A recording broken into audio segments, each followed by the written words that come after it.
আজই ডাউনলোড করুন আর এনজয় করুন আপনার পছন্দের শো। নাও দেখো উপনি,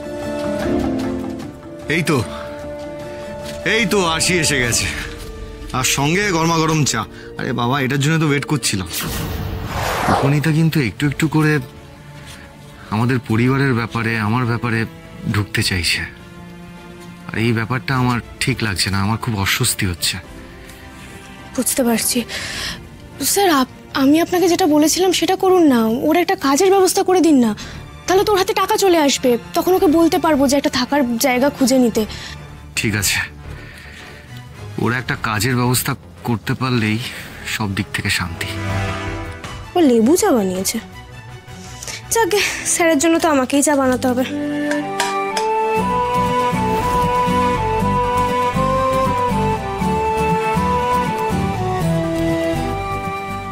সাক্ষ্য, তোমার চা। এ কি, তুমি চা নিয়ে এসেছো? আসি কোথায়? কেন, আমি চা বানিয়েছি বলে কি তুমি খাবে না? না না, সেটা না, আসলে কি আমাকে বুঝিয়ে বলো। তার মানে তুমি এত বছরের অভিমানটা এখনো নিজের মনের মধ্যে চেপে রেখেছো, তাই তো? এই তোমার মনে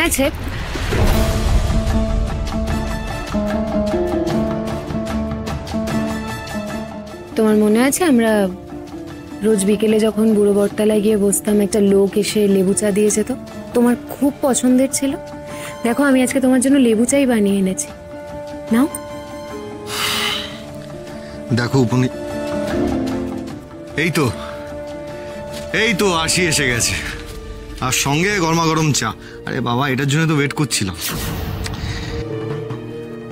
আসলে কি জানো তো উপনীতা, আমি এখন আশির হাতে বানানোই চাই খাই, আর ওর বানানো চা খাওয়াটা আমার অভ্যেস হয়ে গেছে, আর ও চাটা খুব ভালো বানায়। সকালে উঠে ওর এই চাটা না খেলে না আমার দিন ভালো যায় না। আমি আসছি। উপনীতা দি, শোনো না, বলছি ভোর ভোর উঠে স্যারের জন্য চা বানিয়ে তোমাকে কষ্ট করতে হবে না। আসলে কি বলতো, স্যারের সব কাজ তো আমি করি, তাই এটা নিয়ে আর কাউকে ভাবতে হবে না, আমি সবটা সামলে নিতে পারি গো, তোমাকে বেকার বেকার কষ্ট করতে হবে না, কেমন? আমি কিছু মনে করিনি আসি, আর আমি জানি যে সাক্ষর সবকিছু তুমি সামলে রাখো। আমারই ভুল হয়েছে, আমার এগুলোর মধ্যে ঢোকা উচিত হয়নি।